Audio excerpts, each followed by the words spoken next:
All right, everyone. Great pleasure to be here today. These are crazy times, and it creates a lot of worry and anxiety, especially for us, panelists and keynote speakers, and I'm sure many of the agencies and companies in this call. We don't really know what's coming. Our business has gone to zero in terms of speaking. We have to reinvent. There are many challenges ahead, and I think we need to collaborate and work together to reinvent what it means to meet. Personally, I think we're always going to meet in person. I prefer meeting people in person. Like very many other people, I think this is human and it's crucial, but we do have to find new ways of communicating, doing conferences, being online, not traveling, saving CO2, right? So for all of those out there struggling with Corona, hang in there, stay safe. I think the Atlantic had a great headline 3 days ago. It said, just cancel everything. Uh, I'm not sure I agree with that because that's my livelihood, but don't cancel the online calls, okay? So great to have you here. The panelists are, that you can see right here, let's start on the top, Anton Musgrave. He's my good friend from Cape Town. Hello, Anton. He is a futurist. We work together a lot. He has a thriving practice all over the world. Underneath that, if you can see it the same way I do, it's Brad Templeton. Hey, Brad. Brad is one of the forces behind autonomous driving and so many other things in the US. He's based in California, so it's very early for him. He's also on the board of the EFF still, right? Correct? Right? Yeah. Yeah, somewhat. Okay, but Brad is very well known for his futuristic views. He was also at Singularity University. It's amazing to have you aboard, Brad. Thanks very much for tuning in so early. Right next to that is Tim Leberecht. Tim is a compatriot of the tech versus human debate. He runs a company called The Beautiful Business, and he has the Beautiful Business Salons. The next one, God knows when, virtually, but a new book that he can tell us about later. And he's currently in Berlin. We have 3 more panelists coming in there. They're probably delayed, just putting the gas mask off and getting onto this, onto this thing. And then underneath that is Soha. Soha is a researcher for the Futures Agency, Soha Rashid. She is from Egypt originally, but now in Turku, Finland. All right, let's go right into the presentation. If you have questions, use the question button. I will explain shortly how that whole thing works. It's really quite straightforward, but let me share my presentation. And while I share the screen, the panelists will be reduced in the view. So just take a note of this, okay? So basically, this is an introduction really quick. I'm not going to go through a technical course here because that will blow the time. The team I have already introduced. The agenda, right? We're going to have 4 short presentations against my nature and my inclination. I will keep them short, right? After each segment, chapter, so to speak, we'll take questions from the audience using the questions tool. So this is what you should be using to ask questions. Do not chat or any of those things. Use the questions tool to reach us, okay? Then we're going to have panelist comments and discussion, okay? And we'll do that 4 times in a row. Use the questions tool. There's an upvoting tool. If you like a question, upvote it. So Soha can administer which one we're going to answer first. Not all of them will be answered, of course. You can chat with Soha if you want. If the computer crashes again, hang on my end. I'll be back after 2 minutes. I don't think it will happen, but if you want to speak, with your voice being heard, keep in mind we're live on YouTube, and we may invite you to speak just on a sort of ad hoc basis, but there's a raise hand tool on the interface that you can use, okay? We will have at the end 2 or 3 anonymous polls. The questions are not anonymous. They will be on your user ID, but the polls are anonymous, okay? So please keep that in mind. Live stream via GerdTube. You can share that on social right now. I think there's already quite a few people on there. And we have a few other shows coming up, among others, with Anton Musgrave, who's also a panelist on the Future of Business. You can see all of the upcoming shows at the conference.digital. Brand new website went online today, just a little splash page, okay? Any questions on this, just put it in the question box and we'll address it later. I want to start by saying I'm influenced in this conversation on this topic today, sustainability and capitalism, which are 2 very thorny questions. That's why we tackle them today. On these 4 books, the book I like the most right now is Cristina Figueroa's book on climate change, The Future We Choose, very powerful book. Of course, I have my own book, Technology versus Humanity, which I'm sure you've all read. But anyway, those are some sources. We're going to share the slides later on the website so you can look at this in more detail, okay? Let's start here. World Economic Forum says, we have the positive trends and we have the negative trends. This was, of course, before Corona, right? And just 2 weeks ago, the World Economic Forum said that basically all the 5 really bad things in the world are all related to climate change in the future. So that's moved up the scale. You can see some of the boxes here on the right and left are the same, like artificial intelligence is both good and bad. Right? But it's suffice to say, this is the header, right? It's about 3 things.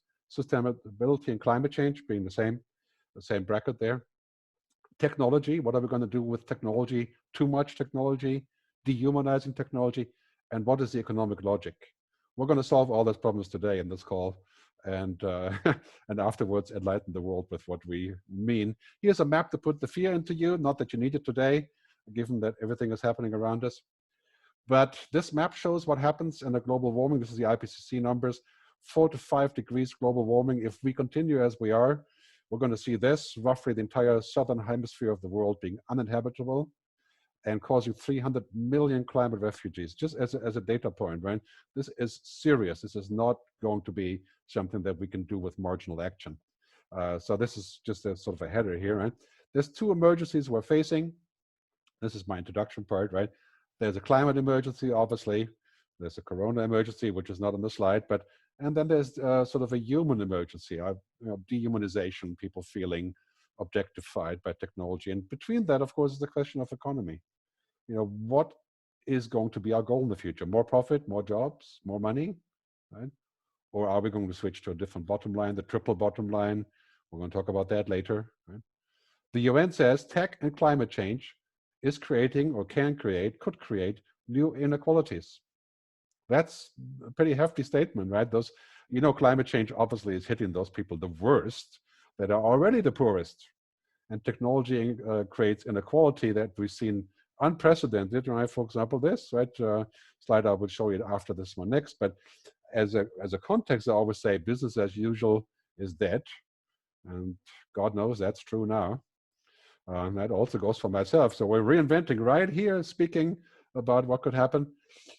Investors are saying we're going to start looking at driving investment shifts towards sustainable objectives. Larry Fink from BlackRock, right? And he says we're going to need to show a positive contribution to society.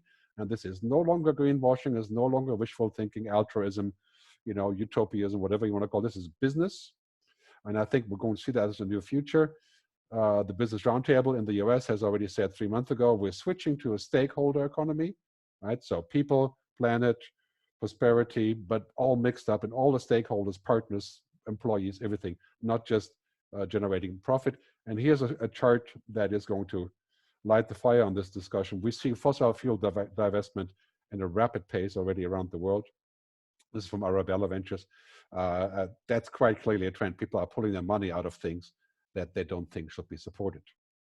I say, as a provocative statement to fuel the discussion that we're going to have in 2 minutes, investing in oil and gas and coal becomes a socially and ethically indefensible way of living or way of investing, right? You see here the curve. If we're going to be serious about global warming, limited to 2 degrees, which is bad enough, oil demand will drop. And we already seen that happening. The oil market is in huge disarray for many other reasons right now. But here you see Aramco, the stock that just went out, did really well for a while, and now it's tanking. Yeah, quite clearly, I think that's our scenario. You see here what's happening with the generations. The last one, Gen Y and Gen X, that's going to be 74% of the future decision makers and money holders, right? This is going to be the biggest change that we're going to see. And they have different objectives, and the FT has a good summary on this. It says a global rising tide of protest on failure to tackle climate change, a strong preference of purpose-led business, and inequality, right? Why do the wages don't keep up with productivity? And that's all the sort of whole context of sustainability we're going to see enforced here. Right? I'm going to wrap up on this slide on the first part of this. The world's 2,153 billionaires have more wealth than the poorest produces 4.6 billion combined.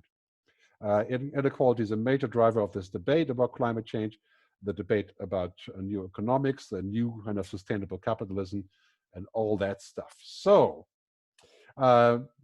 getting into our conversation now, we have the past. You know, we've had this debate about the future being exponential, exponential change, abundance. Yeah, we've heard about that many times. I've spoken about that many times. But now we're adding a piece to it. I call these the future principles. Right, the holistic business model that creates benefit for everyone, the circular economy, giving back, and human purpose. That's the discussion of digital ethics and the things that we should be doing to keep humanity alive. I say sustainable is becoming the new exponential, sort of bypassing the discussion of exponential. And maybe sustainable in the future will become the new profitable. That's a theory I set forth in Rio de Janeiro just a little while ago. So that's it. Yeah, I promise to keep it short, and I'm still trying. So let's go into the questions. Okay. And Soha, what is the biggest question? So the biggest question is the first one we had, which is from Giovanni Alonso. And he's asking, Kevin Callan said some time ago. No, we'll skip this one. So we'll skip this one because well, that's actually much better off later. Okay, then the impact of low price on clean tech. Yeah, I mean, I think oil will not recover from this. I think the low price of oil will continue. That's probably a good thing, but it will have a huge amount of side effects. I think the whole geopolitical situation is changing because of the price of oil. And especially now, you know, we're seeing basically less polluted in the air because of all of this active non-traveling, right? I mean, yeah, that's extremely hard to say. It's one of those things where, you know, who would have thought that we're sitting here talking about this not being allowed to go anywhere? I mean, this is really, truly mind-boggling change. Basically, keep the questions up, guys, everybody. We have a lot of participants, so please do use the questions tools. Let's go to the panelists now. Who wants to go first? Yeah? Anton. Okay, let's get Anton. So, Gerd, thank you. Great, compelling introduction with some challenging questions. I'd like to add a new question to that is, and what does successful life look like post the era that we're entering now? What are the new success metrics for being a human, society, and of course the world that we live in? We've measured it on very much quantitative measurements up to now, and I'm suggesting that that fundamentally needs to change. Lee Edelcourt said 2 days ago, Corona will be the opportunity for humankind to hit the reset button. What choices will we make is the interesting question. Yeah, very good question. I mean, for me personally, I think it all comes down to happiness, you know, finding happiness.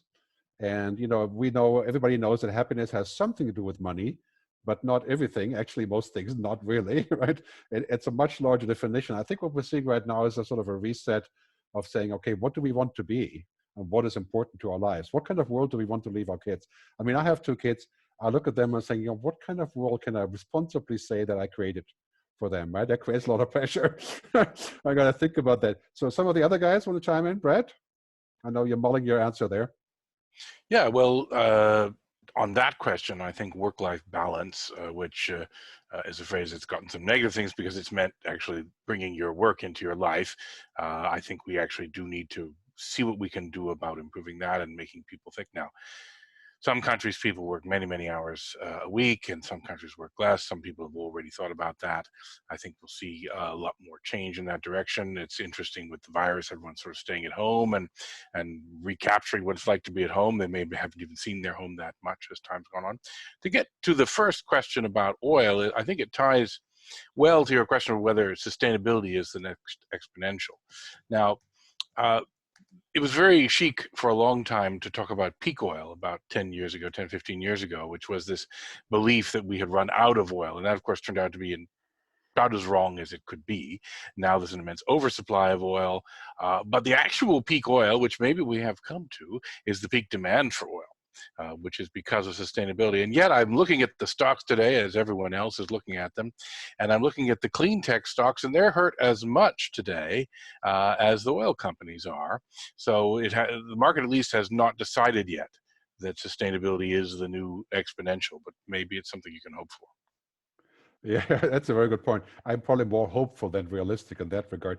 Tim, you want to chime in on this? And we have a lot more questions here that we're going to address in a minute. Tim? Yeah, do you hear me? Yeah.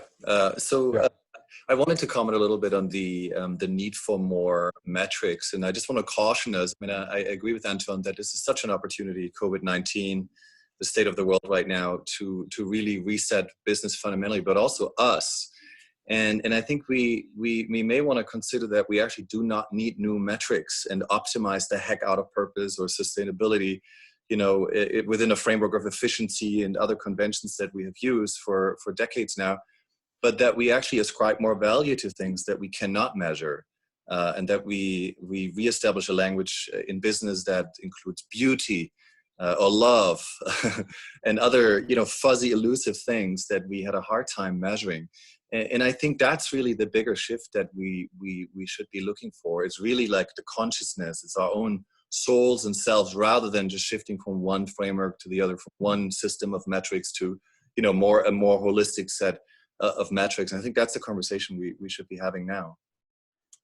Great point. Yeah, I would say, you know, the more we connect, the more the stuff matters that can't be connected. Right? It's very hard to connect the soul, right? Or, I mean, you can do that in person, but with technology, yeah. And the other thing I like to say sometimes, you know, will not find happiness in the cloud or on the screen, which a lot of people say, well, that's not true. I'm very happy with my whatever I can do there. Soha, let's pick up some questions there, right? Are you still there, Soha, right? I hope. I am. Yeah, very good. I switched off your video because you were looking down on the keyboard. Switch it on anytime you want. So, which question should we take? You talked about making decision. You talked about making decision about tech versus humanity. What is the question we need to answer today? Let me see. Oh, that's a lot. Yeah. Okay. What is the question we have to answer? Well, the question is, like, I think Tim Cook said it greatly half a year ago at the European Commission event, when he said that the key question is not what we can do, but what do we want to be? I mean, we could be anything. I mean, today, okay, I mean, would be a good ping pong for Brad, right? I mean, 10 years from now, we can probably be pretty much whatever we want to be, right? We can go to other places, we can implant AI, in 20 years, singularity, and so on, right? In 30 years, yeah, we can be whatever, right? What do you think about that, Brad? Well, I'm very hesitant to make predictions about 10 years. I mean, a lot of interesting things are coming. The peak demand for oil I just spoke of course, did come because we really did get exponential growth in the clean technologies. I'm very concerned, though, about the difference between looking at these goals as aspirational goals, as memes that spread through society and change our thinking, which is great, and we want that, and them becoming laws. Because there's unfortunately a very dark history of people deciding some ideological principle, and this is obviously the new definition of good, and we will make sure that it's the law that you have to follow this definition of good. And well, history is littered, unfortunately, with ruin based on that principle. You have to be very, very cautious about it. But if you're talking about, can we promote new memes, new ways of thinking, convince rather than force companies to look at their stakeholders and convince them that you know, these are the best paths for their business, that's the real root to this. Now, I will say one thing. I'll say I'm a little bit disappointed, but we should be on the verge of understanding DNA and biology to the point where we don't repeat this epidemic problem, unless of course it's a man-made epidemic, but natural epidemic coming and doing this to the world. I'm hoping that within a decade or two that we can say, oh, new disease, no problem, here's the treatment right away, we've sequenced its DNA. Today, it still takes about 1.5 years to decide a vaccine is safe, even though we now do fully understand the DNA. Well, not fully understand, but we have the sequence of this virus, but we're still going to have to wait 1 year for the vaccine. I think that era will be over, and so we won't repeat this particular lesson for humanity, and that's going to be a good thing. I have to agree with you on this one. I mean, considering all the talk about technology and AI and thinking machines and what have you, now we're stuck with an epidemic, right? Where we didn't really take measures, especially in the US, not early enough. But yeah, let's go back to some of the slides and then the questions afterwards, okay? Because some of these topics are actually very much overlaying the next couple of things I'm going to talk about. So let me switch this on. The screen share, hang on, okay. I hope you can see this now. Yeah, you can, that's good. So, carbon tax, right? we made this little animation yesterday, and it's basically, we have carbon taxes, right? In many, many different ways, we have carbon taxes, but at a very low price, and there's lots of debate about it being something that people are going to increase or not increase. And so I think, if we throw a bit more money into the carbon tax, I think that's probably a good thing, but I am proposing to think about this, throwing major money into the carbon tax. In many different ways. I mean, and this would be a pain, I think, for all of us and for the companies involved, but it may create a world where we can fund, some people say, 100 million new jobs by switching to sustainable energy, supporting science, helping people come up with new ideas, paying activists, right? All of those things that are considered basically voluntary things, right? And so I think, keep this chapter fairly short here, we're going to look at carbon taxes across the board. You see already the first discussions of carbon tax for meat, right? For agricultural production, especially pork and beef, moving towards sort of a idea of a next generation beef. I'll have a slide on that shortly. Flights and travel, of course, that's really a huge whammy right now for travel companies, airports, airlines. That is not something they would want right now, that's for sure. But I think it's coming, the discussion about the carbon tax. Here's an example. New York Times had a great article last week about frequent flyer miles killing the planet. If that was the case, I would be one of the premium killers of the planet, because I have a lot of those.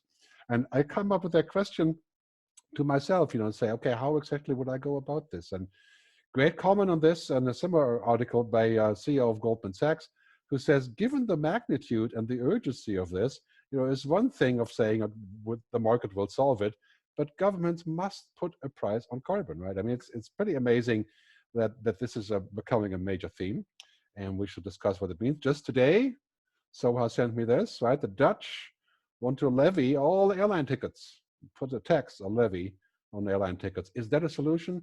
Is that not a solution? The Climate Leadership Council in the US has come up with the case for carbon dividends. You've probably heard about that. $40 per ton, that's 10x of what we have now. And if that was enacted, this is again all before the current misery, right? But if that was enacted, it could lead to sort of a carbon dividend for citizens. They say roughly $2,000 per year. I don't really know how that would work, but we should discuss it. Here's the meat tax, right? I mean, this is a forecast by United Nations World Bank and A.T. Kearney, saying we're moving to a world where cultured meat, artificial meat, non-animal meat, meat from the lab, right, is coming. Bill Gates has invested, and Richard Branson. I think there's a huge trend here. I tested it half a year ago and was quite good. I'm not much of a meat eater, but it tasted okay, right? What would a meat tax achieve? Right? And would that be the right way to go about it? I don't really have an answer, but I'm hoping my panelists do. So I'm going back to them right now. So let's go back and see what we have here. So Anton, do you want to get a start there?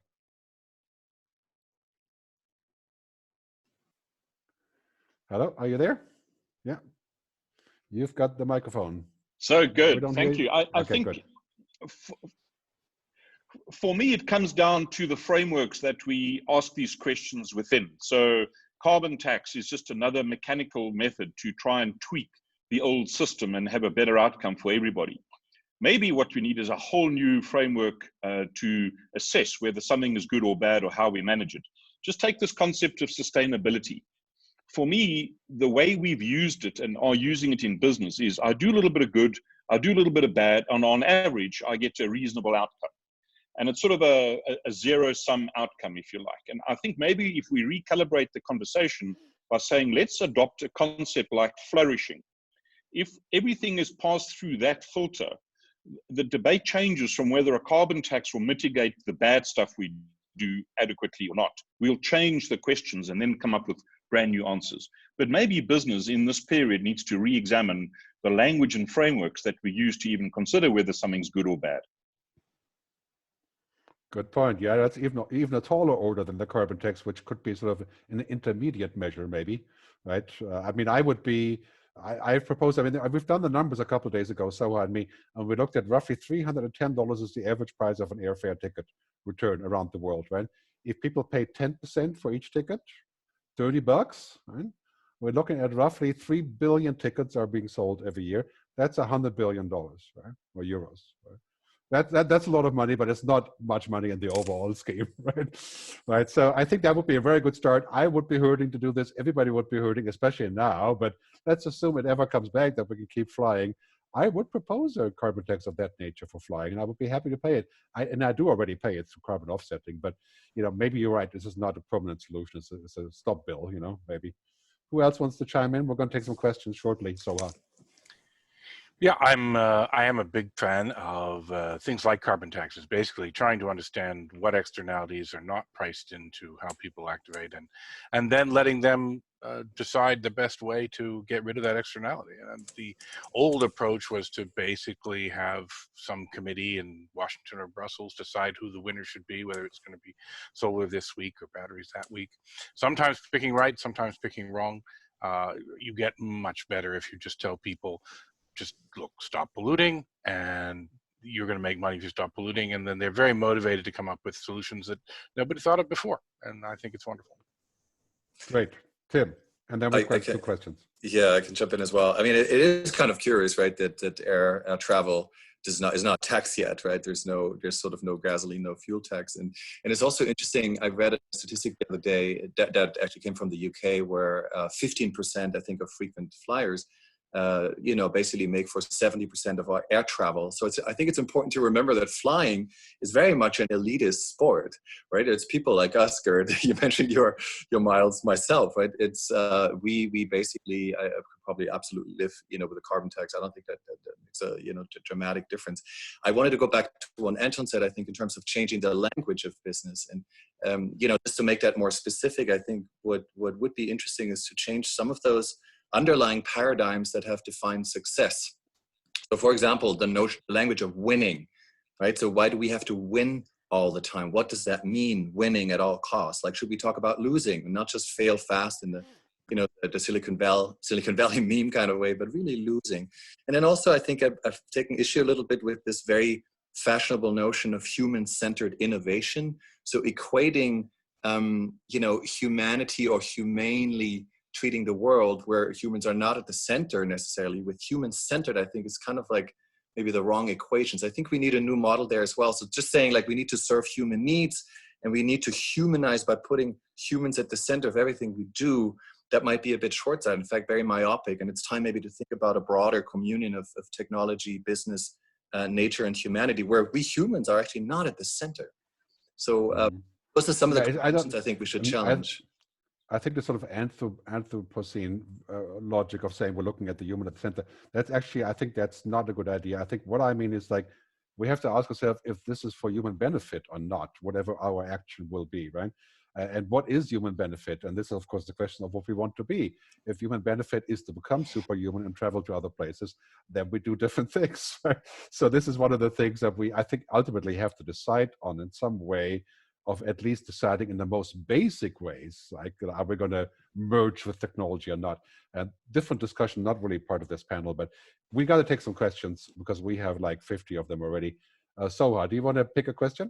Yes. So one of the questions is from Rachel Myers, and she's asking if it's immoral for companies to pass any of these taxes along with their obligations back to the customers. How then is the company doing their bit? Yeah, great question. Who wants to jump in? Yeah, speechless? So I'll jump in. I think it's again a question of, what are we trying to achieve? And if by simply passing a tax on, in fact, we do pay taxes on air fuel already. It goes to governments and it underpins, many government projects. In any liter of fuel, you're paying lots of hidden taxes. But it's just such a blunt instrument to try and resolve a huge problem. And I think we're not stepping back to saying, what is the actual problem?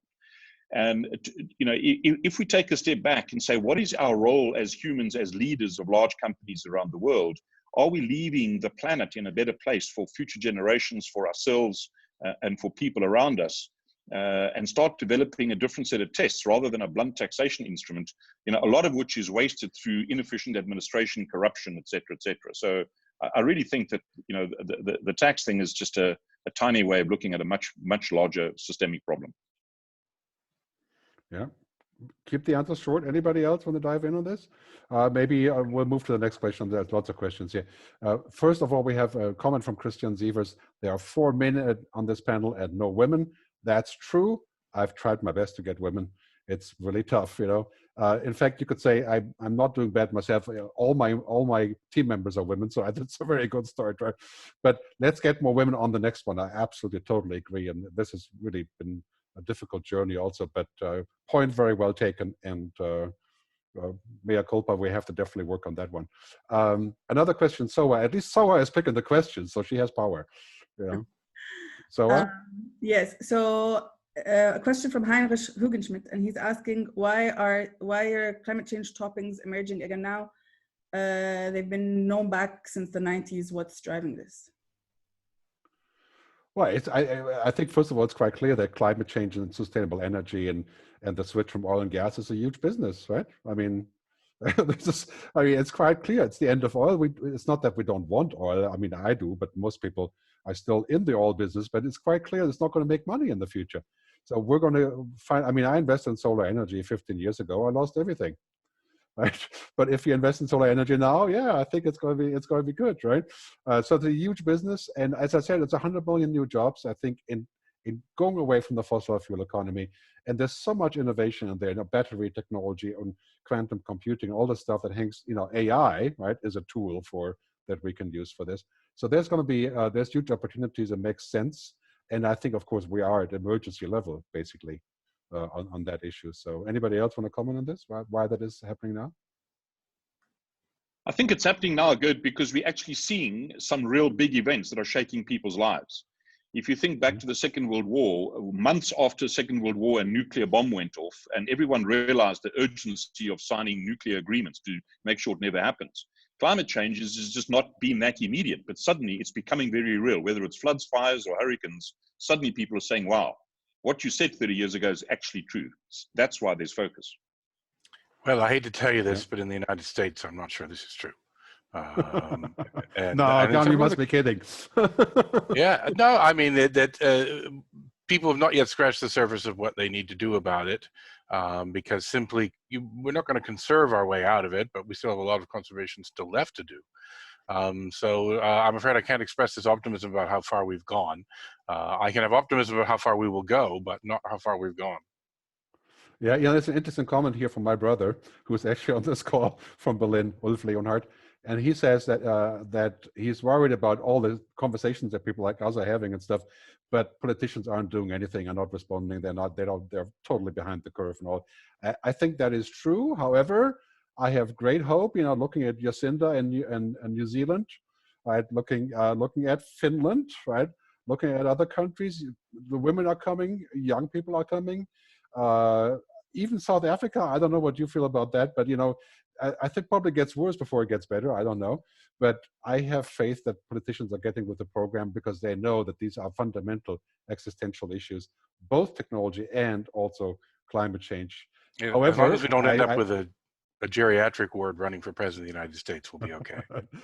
Yeah, right. We're not going to have any comments on that one, but yeah, maybe what's his face? The transhumanist Zoltan Istvan would have run for president, right? That would have also been very interesting, right? Okay, good. One more question. So I'll pick one more question, and then we're going to go into the next part. Tax was never sustainable. Look at many countries that are collapsing due to tasks. So why do we talk about tax as a measurement? This is from Martina Willis. Yeah, good point. Well, I mean, they call carbon taxes a tax, but the way I believe they should be viewed as it is the cost of externalities that you weren't paying before. I mean, you were doing something to the environment and you should have had to pay for it. And it happens to go through the government, which is why it's a tax, but it's not, I don't view it as a tax in the same way you would think of it as a thing that's designed to fund the government. In fact, many carbon tax proposals have intended to be revenue neutral proposals, which actually dividend out to people who are giving up their oil. And so that they don't pay any more money. And so if it's revenue neutral, then you wouldn't think of it in the same way as you think of an ordinary tax. I agree with you on this one. I think the idea of packing the externality into the business model, that is the key to this whole thing, right? That's the key to environmental issues, but also to technology. packing the externalities of technology, which we're going to talk about shortly. But this is my next chapter is on the future of capitalism, right? This is basically about the business model of capitalism. If we're going to be rewarded for not doing the right thing, then we don't have a business, right? I mean, we have no reason to change. The big challenge, though, of course, is that yeah, the big challenge is that what the externalities are, of course, is become a political issue. It would be nice if it were a scientific issue and you could just measure, okay, here's how much it costs for you to pollute, and that's what you need to pay people back for. But it is, unfortunately, a political issue to find them, especially when the things you're about to say, because I've seen you say them before, these are things which are, much more debatable issues. Yeah, good point. Let's go back to this, and then we'll go back to more questions. And keep the questions flowing, please, everybody. I'm going to go back to sharing the screen here. That should ideally be a little bit quicker than this, but that's what we have. So next chapter, sustainable technology. This is not a big chapter because it's a little bit of a side idea on this. But basically, the way I look at it, big technology runs our lives. Many of those people are my clients. By the way, so I'm talking in different objectives here, but what we see here is that this is really giving us a lot of power as consumers, but it does also have externalities, right? It has side effects, as this beautiful animation is showing us, right? There is things coming out the other end that are not so good, the side effects of technology, and they include things like privacy erosion, bias, addiction, election manipulation, tax avoidance, all of those things that are kind of seen as the outside, not as big as oil yet, but big concerns. I think the externalities of technological change, exponential change, will probably equal those of the fossil fuel economy in the long run. I mean, think about 10 years from now, 10 billion people on the internet, security issues, cybersecurity issues, data privacy issues, augmented reality, virtual reality. Right? What are we going to do to make sure this is still going to be for human benefit? And who is in charge of this? I think this is how I look at it. We get technology as a big present, but sometimes it turns into a big bomb. As we see, mostly I think this is the Facebook problem. That's why I left Facebook quite some time ago. But I'm not going to talk about that because it will take too much time. I just say too much of a good thing can be a very bad thing as far as technology is concerned. And that's kind of summarizes this idea of, what I call the new Renaissance. You see here the Neo-Luvian man or woman, as we call it. There's the woman, right? Finally, where you're finding a woman participant here as well. But we actually turned this into what used to be the Vitruvian man. Now it's a Neo-Luvian woman. But we think that we're moving into a future to where the game changers of technology, AI, the Internet of Things, and voice control are surrounding us and encircling us, basically, becoming ambient, becoming like air, right? And we have to figure out our position there. We have to figure out what is good and what's bad. I call this a new Renaissance. I think this idea of not putting the human in the middle in that sense, but making sure it's human worthy, right? That it actually is the human purpose, not the technology purpose. And how do we agree on that? I mean, how do we come up with the rules for digital ethics? I mean, Google's tried the Ethics Council, and that didn't work out, right? How do we do this? So let's debate. Let's at this time go directly to the panelists as well. And who wants to dive in? Then we'll take some questions. Digital ethics. Yeah, don't be shy. If you're shy, I'm going to take one of the raised hands here, and then we'll never get back to the panel. Yeah, Brett, I know you're gearing up to say something here.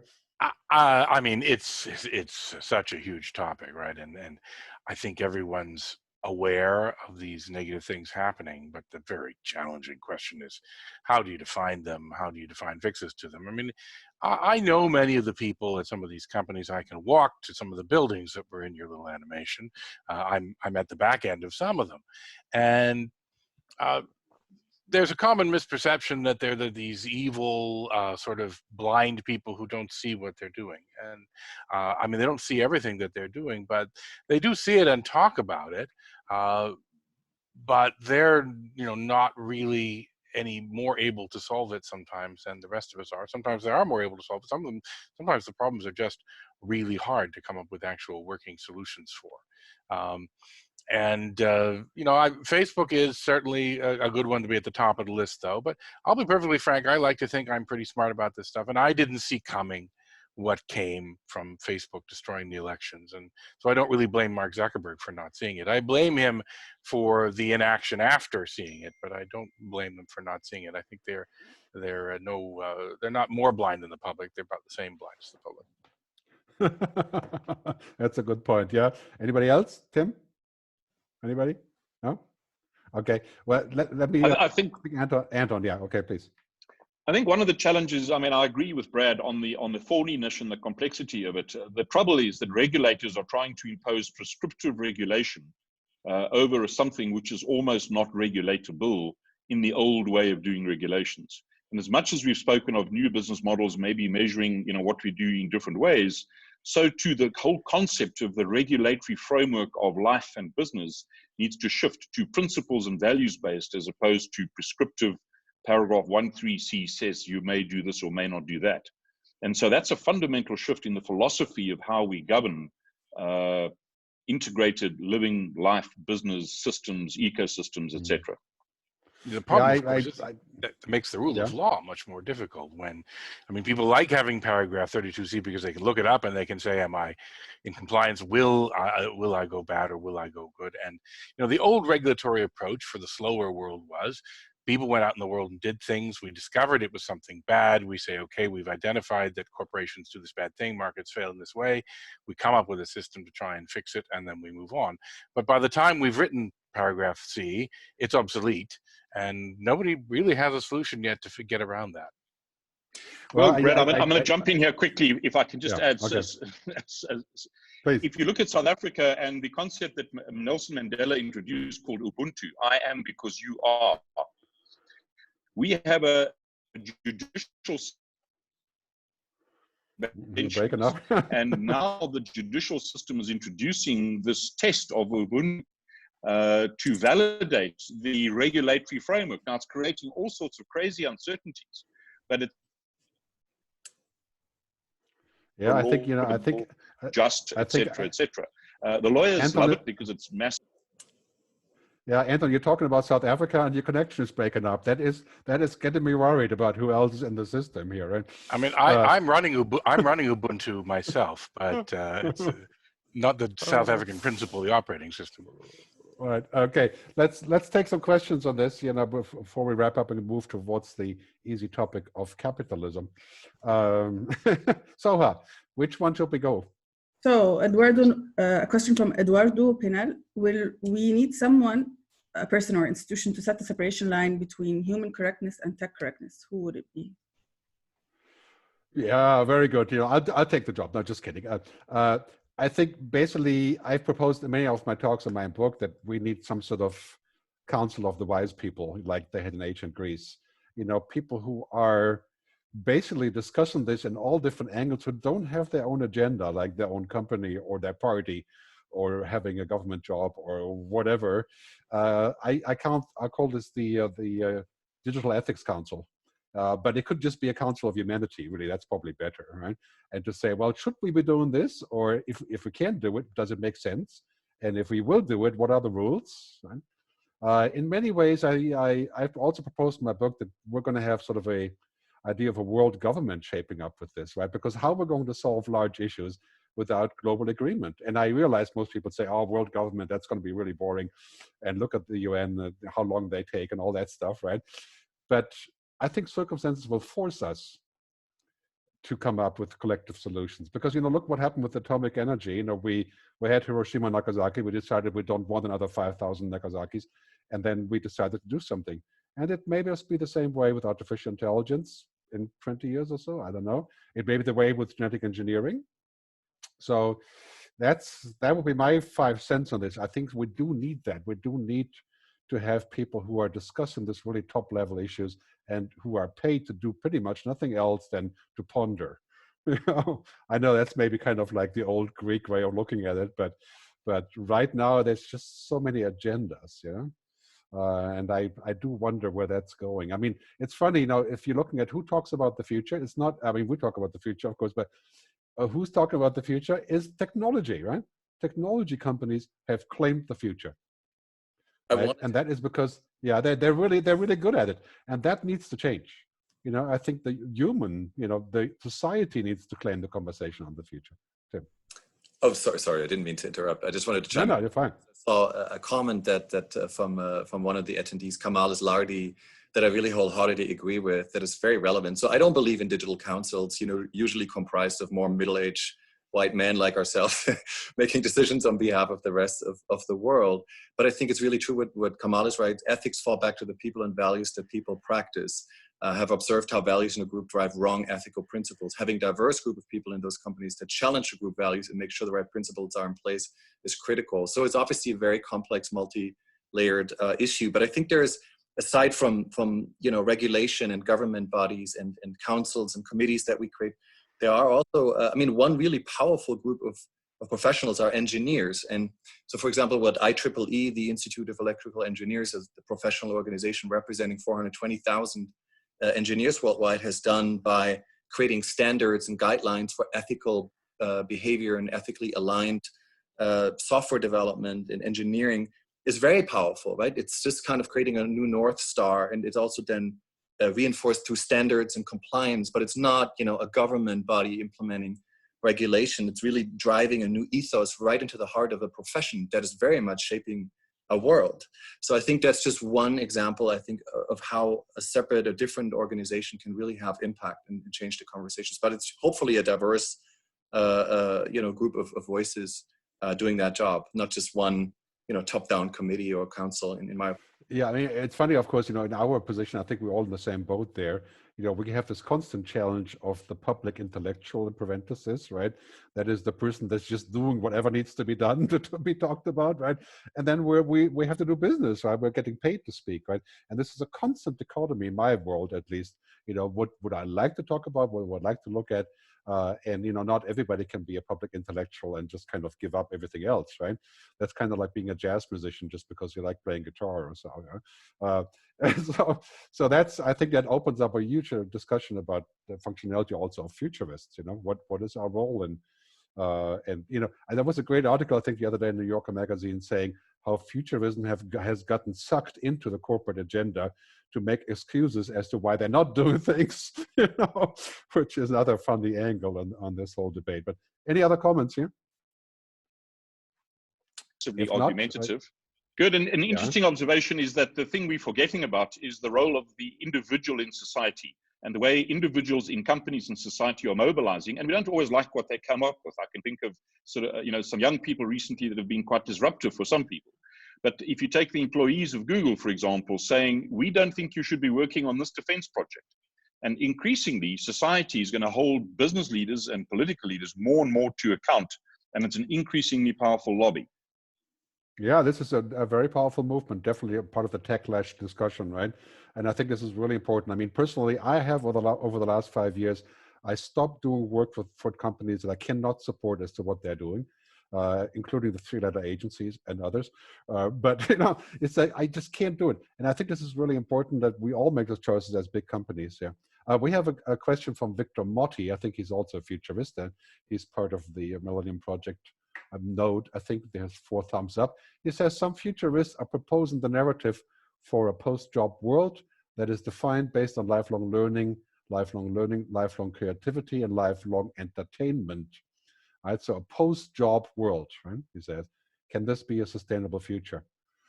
Well, my answer is that, you know, we're already moving into a world that's going to be post-routine, right? Because the routines will be learned by machines. Right? And if our jobs are not routine, then I think our jobs will exist. But machines will do pretty much any routine that does not involve human judgment. But it's a really interesting part that autonomous cars tell us the story, really, what's happening here is they can drive themselves, but not 100%, right? We're still there, right? Yeah, they're still prototypes, and people haven't. Although Waymo, which is a cousin of Google, is the leader, and they have a sort of an operating service going on in Phoenix, Arizona. But yeah, I think we're going to see that happen. But it's important to note that. Yes, driving is a job for, well, about 3 million Americans and for millions of other people around the world. But there's vastly more driving done by amateurs. Those amateurs are quite well, my calculation, for example, is that Americans drive about 50 billion hours in a year, and they only work 240 billion hours. So that's a pretty remarkable amount of time coming back to people, whether it's productive time or whether it's leisure time.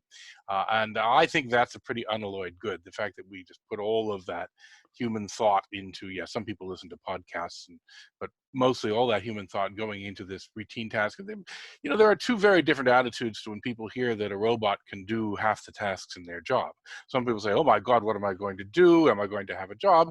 And people like me, I'm afraid we say, when can I get that? You know, I don't want to do that. I don't want to do the boring half of my job. And right now, optimistically, I'll say that the history of it has been that as machines have replaced humans in tasks, there's still more employment after it's done than ever was in the past. And that prediction that we're all going to be out of jobs has been wrong every time it's been made, and it's been made for 150 years. Now, I don't know if it'll always be wrong, but we haven't yet seen the sign that it's wrong. Well, again, I always say, you know, we just made a movie on this. It's called How the Future Works. You can see that on YouTube. But basically, I always say it is the end of that routine that we really are dealing with, not the end of our job, right? But that is going to challenge a lot of people because routines are also comforting and stuff, right? Well, So, I've actually proposed that the word occupation start being used to mean more than what we've taken it to mean as job. You know, editing Wikipedia is an occupation. It's not a remunerative occupation, but it is an occupation, and there may be more things like that out there. Absolutely agree.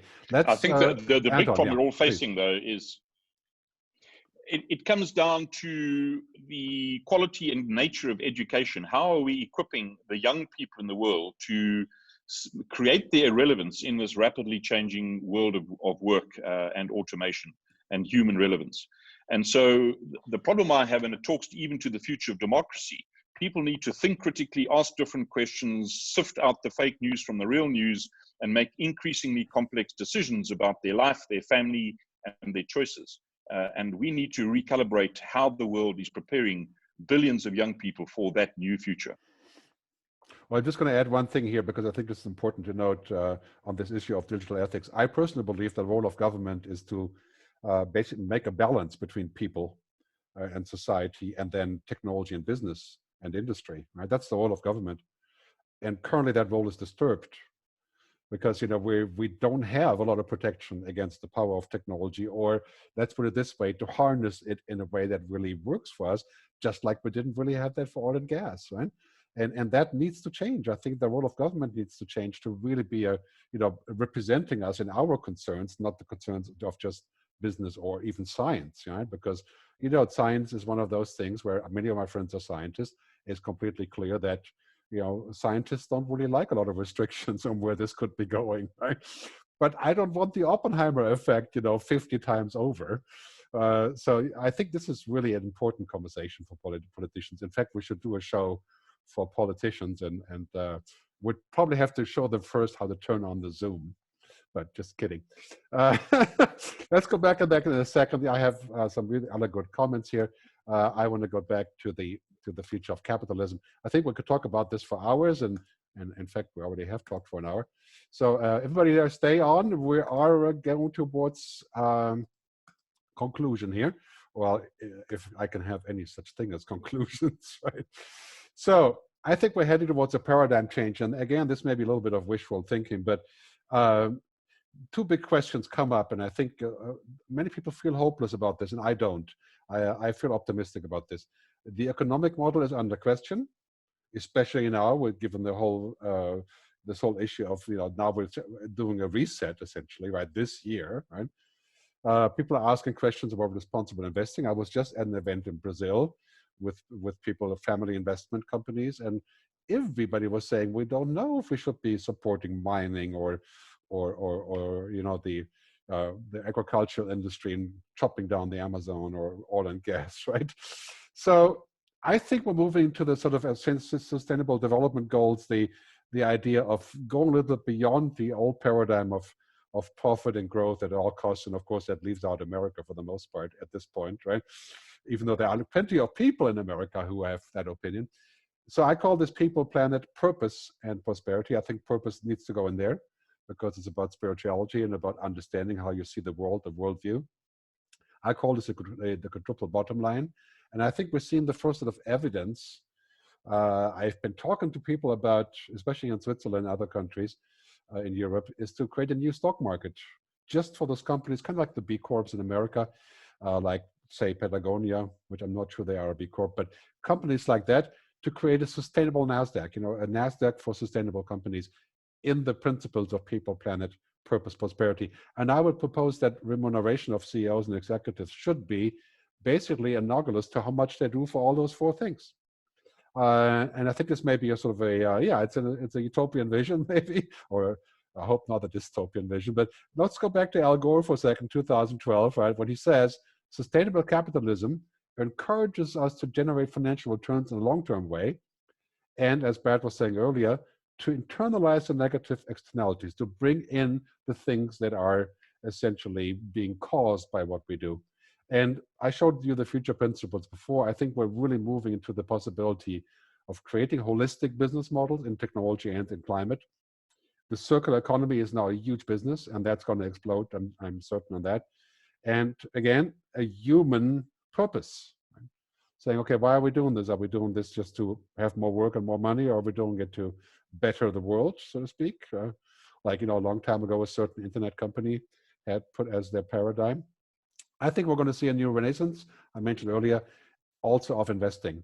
After having talked to investors a lot and also, rich families and rich companies around the world, I think investing in the root causes of climate change is going to be viewed as a criminal act very soon. And that the root causes are, of course, there are multiple causes of this, primarily fossil fuel, oil, gas, carbon, the fracking industry and mining and all these things that will be viewed as a criminal act.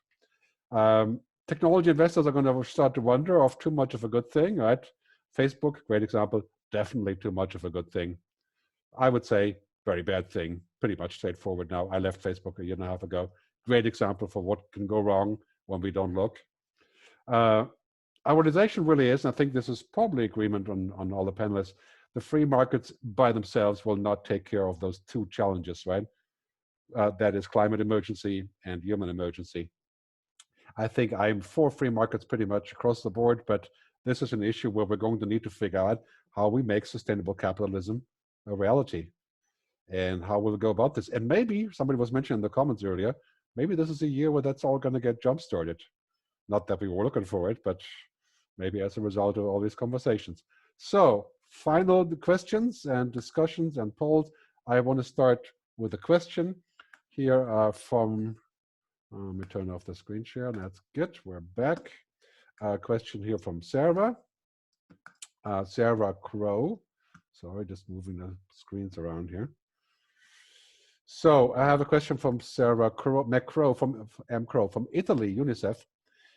She says we're on the lockdown, and maybe this is a time of humanity that's self-correcting in a sort of new way. Right? Can we harness the moment for really thinking about how we're going to do more for climate change and just talk? Right? Maybe this is a reset moment. And I would say, yeah, it's totally a reset moment for us, that's for sure. Pollution is down around the world, right? I mean, but what is that going to do? Of course, if we don't do anything, then pollution would be down, right? Maybe this is a driver of change. Yeah? Any comments from people here, or anything you want to say about this? I mean, I think it's interesting that the response to the coronavirus crisis is showing us the magnitude and the scope of action that we should be taking in response to climate change, right? I mean, it's suddenly so imminent and it's so disruptive to our daily lives that I think we begin to understand what a proper, appropriate response to the climate crisis might look like. So I think in that regard, it's helpful. I mean, I really don't know how we're going to emerge from this. Who knows? So, it's quite interesting to think about what will be the new normal, right? Will we immediately go back and celebrate our old hedonistic lifestyle once the crisis is mitigated, or will we indeed, reach a new level of kind of heightened awareness? I think one thing that will happen, and that I find quite interesting, is that it probably will strengthen the power of community. I think we're beginning to realize in times like these that it's very important to have tribes and communities of people and have strong and weak ties through technology, but also in person, in smaller groups. So maybe that will help us, I think, strengthen sort of the fabric of our societies. But who knows? But it's certainly a moment of reflection, and you know, I'm optimistic. I think things will fundamentally change. Did the world change after 1918? Flu? Kind of, but you know, of course, we didn't have the ways of connecting in that same way, right? I don't know. I mean, I feel like people are already moving towards a place of being more collaborative, even though, of course, not in person now. But thinking about, you know, okay, how can we deal with this together? And I think this is also the sign that we are here now, the four of us, right? We don't get to do this in real life, you know, and now we are doing it, and I think it's going to break some paradigms, and I think we're on the way of really an interesting discovery. So I'm an optimist about this. I think that this decade is going to be mind-bogglingly different, especially now with this kickoff for the first year. Yeah, but I agree with your comment, Tim. Maybe we'll just go back to, you know, doing the good old after this is all over. I think, Gerd, the one thing we really need, and I'm worried about it because there are a few exceptions, and you mentioned Jacinda Ardern in New Zealand doing some amazing stuff as a leader. But to capitalize on this opportunity that Lee Edelcourt says is that moment of, you know, resetting the world, you need amazingly powerful, clear-headed, and aspirational global leadership. Europe is dealing with Brexit and all of their issues. America's involved in elections. You've got China and Asia being different, and Africa's kind of a bit all over the place. So where is that global leadership really going to emerge from? And that's, I think, the sadness. That will probably mean we won't capitalize on this unique opportunity that we haven't seen for many, many decades. Yeah, and as I was saying earlier, the thing that concerns me the most is that this leadership is claimed by technology right now. And not that I minded it for a long time because I was part of it, right? But, you know, and it's not that they're bad or so, but to have technology take the leadership in philosophical terms, I think it's bad. That's a bad idea. Leadership has to come, I mean, it's not leadership, it has to come from the people. You know, there was a question earlier on about how corporations pass taxes onto the people. Well, if they're taxes that are stopping greenhouse gases and other global warming problems and these other problems, it can actually be the right solution. If you think about it, you know, you're going to think I'm very strange for saying this, but oil companies don't emit any CO2, right? It's me. When I burned gasoline to drive my car, well, I have an electric car now, but when I used to burn gasoline to drive my car, I was the one emitting all the CO2. The oil company just happily sold me a product that would let me do that. And so I'm not saying they're actually innocent, these companies, but nonetheless, the actual bad act is done by every individual as they run around and fly across the world and drive their cars around the world. And so you know, it is those people who must change their view. Yeah, but I think it's quite clear you are responsible for what you enable to happen, right? Otherwise, you're getting with the gun lobby argument, you know, guns don't kill people, people kill people. But, you know, the way that the gun companies promote people having guns, that kills a lot of people, right? So I think you are responsible. If Facebook creates a system of distortion and untruth and bias because it makes $150 million profit a day, they are damn well responsible. Right. You have some responsibility, right? But I don't think you can negate that it's us who are burning the fuel. And if it's a tax that makes us stop doing it, or if it's awareness that makes us stop doing it, or if it's law that makes us stop doing it, I don't know. But in the end, it has to be us who don't want to burn the fuel, not just saying you can't sell them fuel. Yeah, I think there'll be a combination of. So, Brad, this may be a moment for humans to take control. If this is the moment, and we're lacking this global leadership that I mentioned earlier, let's issue a challenge to humankind to organize, to aggregate, to connect, to form, you know, communities and tribes, and let's take over the debate. It's a very unique moment in human history, I suspect. And maybe we need to kind of unleash, you know, an army of Greta Thunbergs all around the world on a whole range of issues. Can I make one more comment on that as well? I think what is also so important, because we're having a very intellectual conversation about these issues that might convince us cognitively, but I think there is a great opportunity for more joy. I mean, COVID-19 is also like the total absence of joy. Like any joy in our lives has been sucked out of it, right? Even if we're not affected as gravely as others, of course, are. But it's such a joyless time. And whatever happens after this crisis, I think there's a huge opportunity for companies, for any kind of community, to really leverage joy and delight, right? And instill that back into the human experience, because there's going to be such a craving for it. And whoever can create that kind of joy and delight will be able to really drive change, and I think to mobilize people. So I don't think we can sort of overrate that enough.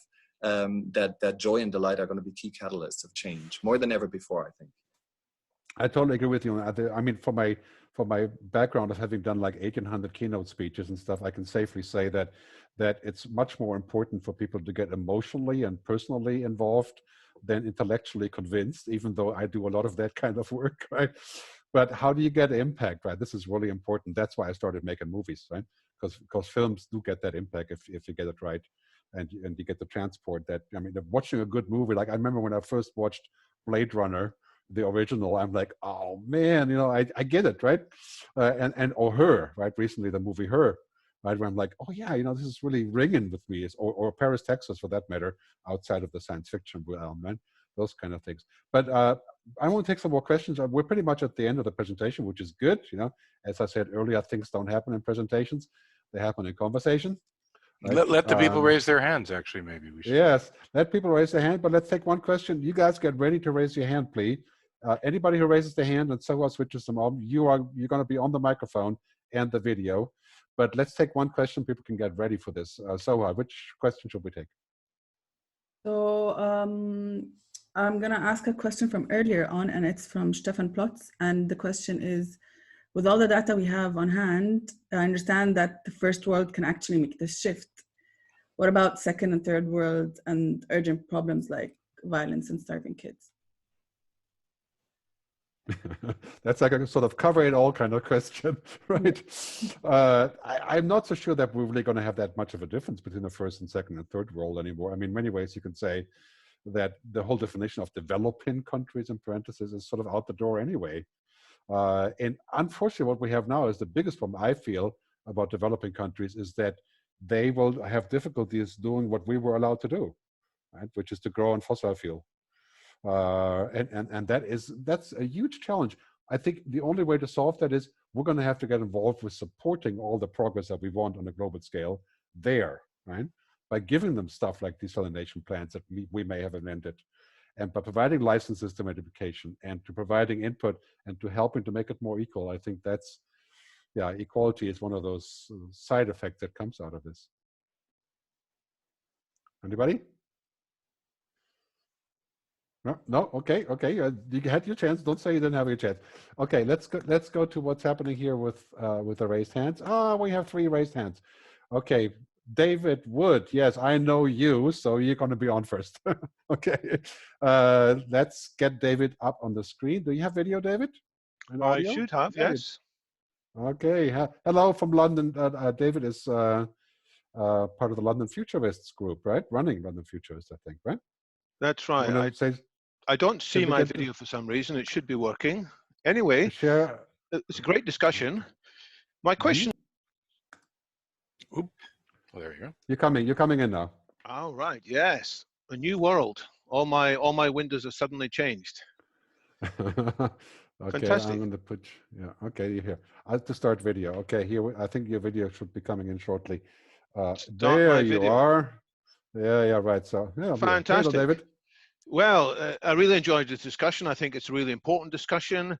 My question is about which organizations do you actually think have done a good job in working out this new framework, this set of principles by which technology should be developed, a set of constraints that might be applied to some of the more dangerous technologies.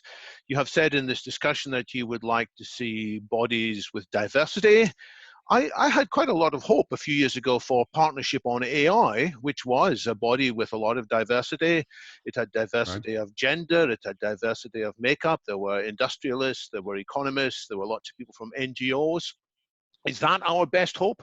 Or maybe the panelists would point to other bodies and say there are a good hope that we can build on.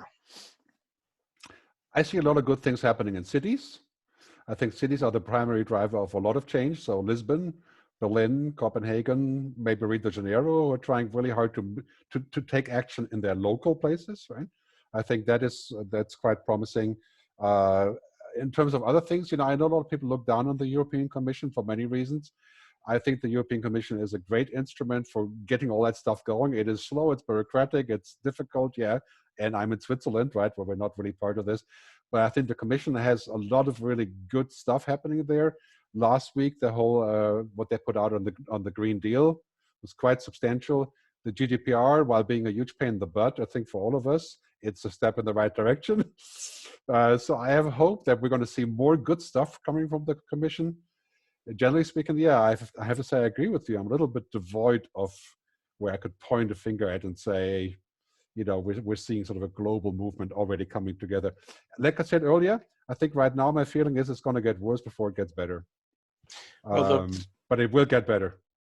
I do like the Partnership for AI and know the folks there. And as Gerd mentioned at the beginning, I spent 20 years on the board of the Electronic Frontier Foundation. Now, our focus has been to make change through lawsuits mostly. We do advocacy and occasionally take, so for example, a project we participated in called the HTTPS Anywhere project has basically converted the web from being all open and unencrypted to actually having some privacy in your transmissions. So sometimes real change can happen as well through what's called hacktivism. Another organization I'm on the board of is called the Foresight Institute. It's a nanotech futurist group. We've been going for 30 years, and we're sort of now the old boy in the sense that everybody else has gone off and done even bigger things with some of the principles that we first got out into the world. So there are people doing good things. I don't know if anyone's be called to be leading the world. I just went to your country and to Davos a couple months ago. Too bad there was no coronavirus there. That would have solved most of the world's problems if we could have had. Oh, Jesus. But because I don't know, I find what goes on there pretty ineffective sometimes. So. And do you think these institutions are going fast enough? And Brad, you've mentioned good work by the Electronic Frontier Foundation and by Foresight Institute, but are they adapting quickly enough to the new challenges which seem to be causing us more grief than ever before? Well, yes and no. The EFF has had a history and can be proud of actually being ahead of the curve and, writing a year before it happens about what's going to be a problem and what we might do about it. But in its action, it mostly has to be reactive because it works through the courts. And so it has to say, okay, here's something that's gone wrong, and we can sue and say, don't do that. So yes and no. Yeah, we have more raised hands. Let's, Soha, who do you want to bring in? I'm gonna bring in the first one. I mean, I tried to communicate with them. So Muhammad Al-Fadl, do you have audio? Okay, Muhammad, are you there? If you're there, you can switch on your audio and we can allow you to talk here. You're allowed to talk now.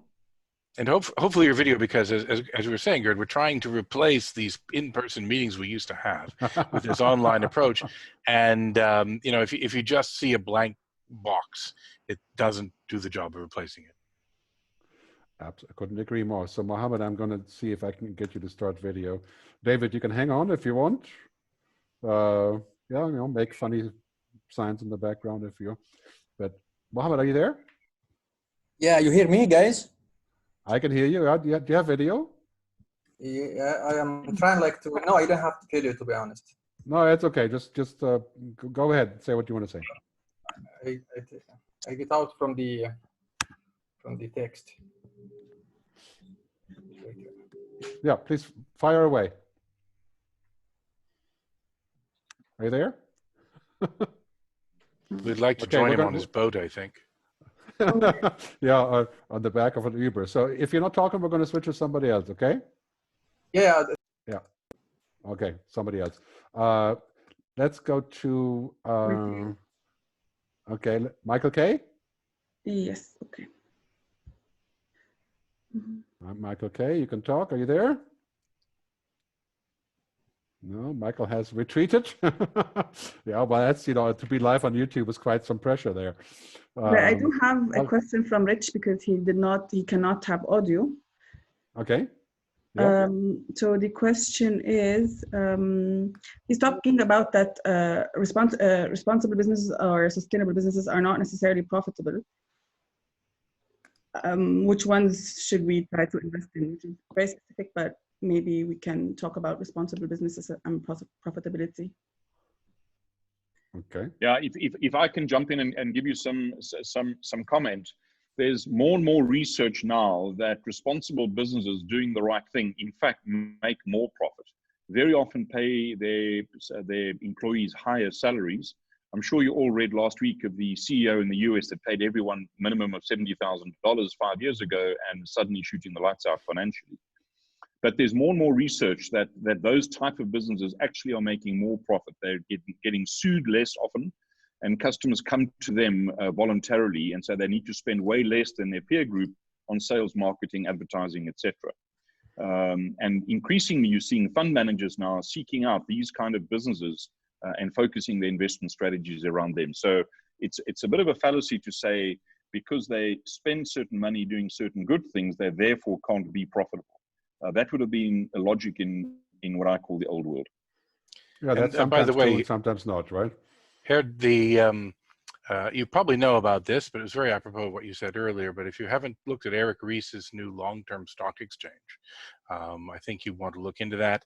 Eric has actually created a new stock exchange, the 7th in the United States. It's a very rare thing to do, a lot of paperwork, but he figured out how to do it. And so they're building a stock exchange where to be listed on it, you're going to have to run under a lot of long-term thinking rules and principles.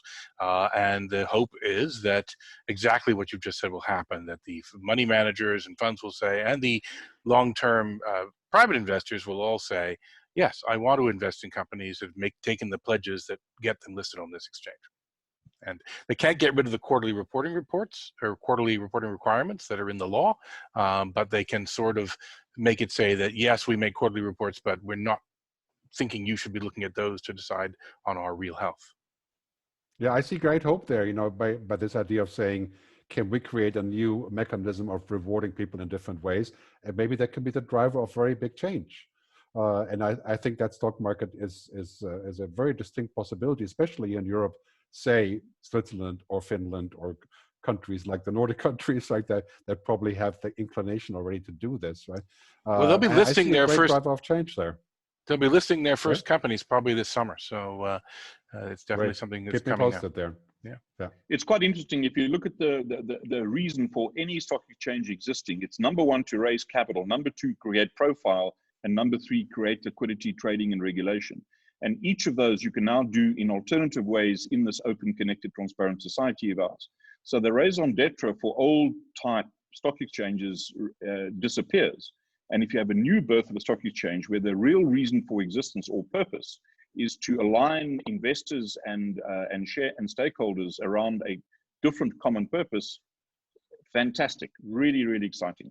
A great book to read, by the way, if you're interested in this field, is written by Rashi Sadia of Boston, called Firms of Endearment. And it's a great read on this way of thinking. All right, as long as you don't tell us to read Piketty, I think we're fine.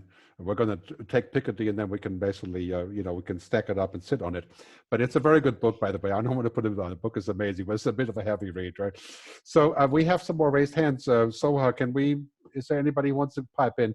We're going to shut down here about 5 minutes, okay? Coming to the end here. I want to thank all the participants. We have raised hands. Okay. Soha, I will bring in Matteo. Let's try Matteo. Yes. Matteo, if you're there, if you have video that can be fed to the general purpose public. He has and audio, yes. Okay. Yes, okay, there's a new ring there. This must be Matteo. Are you there? Yeah, I'm just adding the permissions. Can you hear me? Yes. Yes, we can hear you. Yeah. Okay, so I'll see if the camera comes up. Just here we go. You can also just talk. You can just talk to them. Oh, there you are. Here you go. Okay, great. Where are you? I'm in Perth, in Western Australia. Wow. So quite a way across the pond, as they say. Yeah, either up very early or very late. It is actually 12:20 a.m. here. Okay. But I've just been working on a night shift. Okay, fire away then.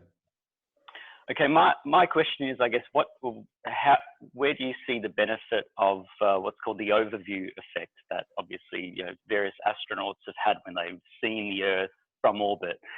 and now that we've got such technologies as VR, with being able to project that to people down here, to get that global shift in consciousness, to really think of the Earth for what it is, this fragile world that we're all a part of, and we're all connected to all the various systems, that are interacting. So if we can get that out to more people, do you think that will have, quite a, positive effect in really making some of these positive changes that people don't perhaps want to make because they're not thinking of, their place on this, global sphere? Mm-hmm. Anybody? I mean, has it been shown that someone goes into a VR of orbit and it changes their thinking the same way it does to physically be there? Well, there is actually a clinical trial that was mentioned in December that is, I don't know about the details about its current progress, but there is an article where the scientists are trying to get a group of 100 participants to basically go into one of these floating tanks, and to mimic the sense of weightlessness with a VR headset, to then obviously basically project the Earth as though you were in orbit, to see whether there are any long-lasting psychological effects, because various astronauts have noted the shift in their consciousness from being in orbit and really shifting their mindset to realizing the importance of their actions down here. But then, of course, an astronaut is actually out there, rather than... Correct. So I guess that's where this clinical trial is coming in, to see whether they can perhaps mimic those effects using virtual reality and the sense of weightlessness. Because if there is some, findings behind that, then that could be a way to change people's perspectives to what they're doing down here, with that more of that global awareness. Right. Sounds like a worthwhile experiment. Yeah, I mean, my experience has been for my own benefit in the past. I've learned the most in very short meetings I had with really amazing people. Like I met Bill Gates once a long time ago, and it only lasted like, I don't know, 2 minutes, but it was one of those things where I'm like, I really understood something all of a sudden, right? Or I went to a session once, just observing the Dalai Lama, and that kind of changed the whole way I was looking at things. I think that's really important for humans. That's probably going to, and sometimes I have meetings with my colleagues and I'm like, oh shit, now I get it. It's like the penny drop, right? This is really important. I want to take two more questions. Can I just add on one little observation on that? The reason it might be really valid is because our kids spend time on virtual reality, on their phones, on screens all the time, and they seem totally engrossed. So the fastest growing sport in the world at the moment is esports. And young people are way more absorbed, and they are impacted far more greatly than we are by these new platforms and new tech capabilities. So we may not shift our way of thinking because of VR, but our kids might, and they're the future. Okay. I'm open for debating this. I want to take two more important questions, I think, that came in, and then we're going to wrap up. I want to thank you very much for hanging out so long. I know we're all very busy. Even though we're at home, we're still busy. There's one question that came up about the basic income guarantee, right? And this discussion of would that be a possible solution? I'm just trying to find where it went. But it was up here. Okay, Artemis Westenberg, thanks for asking. How do you see universal basic income, universal healthcare, Canadian, Swedish style? Would that have a better chance in this kind of new capitalism? I think universal basic income is a fascinating concept. It's been around, obviously, for many, many decades, and many people have proposed it. So it's not really a new concept. I'm not an economist, and there's a lot of debate about, like, do the numbers add up? Where does the money come from? What is it going to do, to existing social benefits and systems?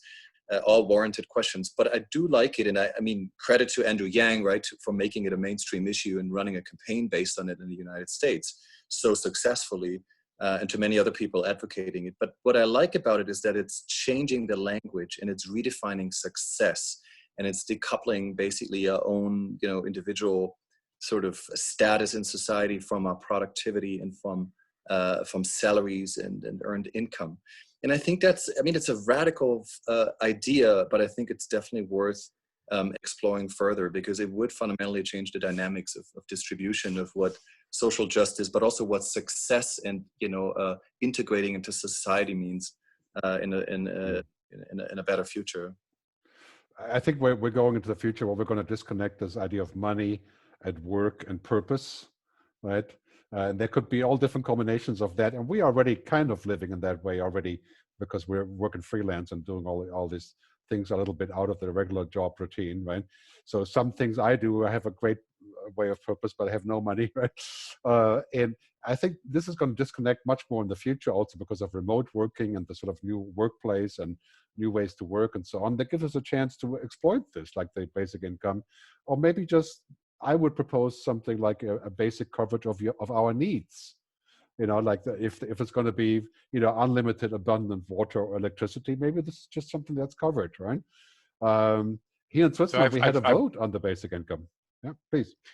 Yeah, I mean, I have a more cynical view of that, unfortunately, which is that we're so status obsessed that if you take away all the food and goods that we need to buy with our money, we'll just spend our money on things that we believe give us status. We'll want, you know, the original of something, even though the copies are completely identical in every possible way. You know, we'll want the signed piece of artwork from the numbered set rather than the thing that looks exactly and feels exactly the same. So I don't think we'll get rid of money and covetousness anytime soon. I think for me, it opens the question, Tim, of what becomes valuable in this new, let's call it world order, to be dramatic. But what becomes valuable, and how do we recognize individuals' contribution by adding that value? Unfortunately, in the old world, you needed that to be monetized by a form of salary or incentive to go and then buy stuff.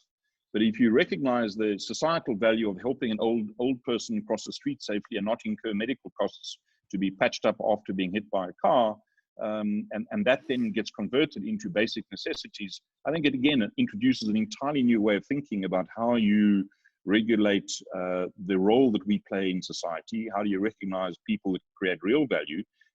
The challenge is, of course, how do you then incentivize entrepreneurship, innovation, capital provision, risk-taking, and so forth? But it's a fascinating debate. Well, I think this is about time for us to see be at the final gate here of this conversation. I really want to thank all of you for being here, all the participants that tuned in, and of course the panelists, and for trying this experiment and getting up early or staying up late, whichever way it is, and doing this. I think the future of conferencing can be digital as well. We're never going to stop meeting each other. We're never going to stop having those human needs of getting together and feeling the sweat, so to speak. But right now there's a crisis. We need to collaborate and work together. In many of my speeches, I say the future is better than we think. That is a strange thing to say at the current state of affairs, right? But let's... Well, I don't know. We think it's going to be pretty crappy right now, so it's easy for it to be better than we think. Right. That's true. So let's keep it hopeful. I want to thank Soha for moderation. I want to thank all of you. I want to thank the Zoom guys for creating such a pretty cool system. The stream on YouTube is still live. It's going to cut down when we're off. You're going to see the download available, I think, on my blog very soon, futurewithgerd.com. And we are doing a session exactly 2 weeks from today, Anton and me, on the future of business. I invite you very much for this. This will happen on the same platform. Just go to my new website, theconference.digital, just went up today, so bear with us. Theconference.digital, it lists all of the sessions coming up and how we're going to go about this. And if there's any speaker agencies and clients out there, I'm sure there are some, we want to collaborate on this. Our intention is not to go directly to the consumer by selling them online streams. You know, we just want to prove that it can be done. I think it was great today. We have a lot to learn about acting online and interacting and all that stuff, but I think it shows the power of the tool. So if there's any agencies out there, you know, we are definitely looking forward to talking to all of you and to come out of the misery for the rest of the year. And be well and be safe out there, right? And I hope to see you down the road. Anybody else want to say something? No? Well, another group of us is going to try and do one of these online conferences and even charge money for it to see if we can do more than that in April. So stay tuned for that. I'll announce it on my own blog. Okay, great. I think, you know, we can always stay connected through the conference.digital website, and also post update from Brad and from everybody else here, also from Tim. I know, Tim, you have some events coming up as well. So we're all thinking in the same direction. I think we're going to go much more collaborative in the future. And hopefully these tools will help us to achieve this. Okay. Thanks very much for tuning in. And thanks, everybody, and see you down the road. Bye.